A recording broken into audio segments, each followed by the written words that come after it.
তোমার নামটা বলে দিও। আমার নাম রঞ্জন দে। আমি আলোচনা করব পরম প্রেমময় শ্রী শ্রী ঠাকুর রাতুল চরণ আমার শতকোটি প্রণাম। বড়মালা দা জগৎপ্রেমী তিথি বর্মা রাতুল চরণ আমার শতকোটি প্রণাম।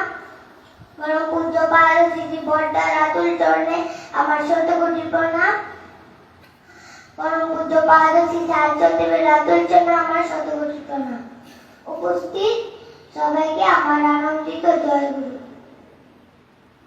ঠাকুর বলেছেন ব্রহ্ম মুহূর্তে নাম ধ্যান করার জন্য, ইষ্টবৃদ্ধি করার জন্য, প্রার্থনা করার জন্য, মা বাবাদের বড়দের প্রণাম করার জন্য, থানকুনি পাতা জল খাওয়ার জন্য। থানকুনি পাতা জল খেলে আমার শরীর সুস্থ থাকবে।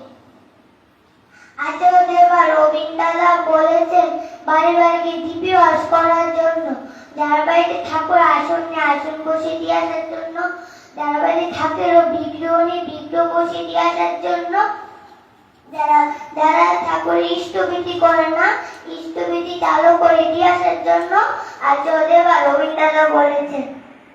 ঠাকুর বলেছেন যে মাছ মাংস খাস নিয়া পেঁয়াজ রসুন মাদক চা। ঠাকুর বলেছেন যে মাছ মাংস খাওয়াটা ঠিক না। ঠাকুর বলেছেন নিরামিষ খাওয়াটা ঠিক।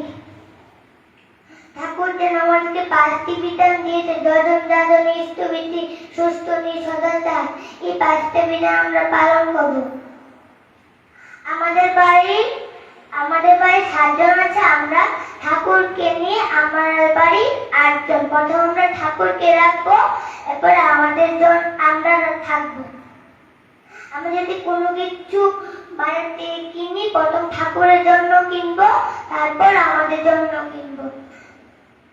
গিয়ে যদি কোনো ফল আনে, প্রথম ঠাকুরকে দেব, তারপর আমরা খাবো। আমি আর বিশেষ কিছু বলছি না। ঠাকুরের চরণে সবার মঙ্গল প্রার্থনা রেখে এখানে আমার আলোচনা শেষ করছি। জয় গুরু। বাহ, সাবাস।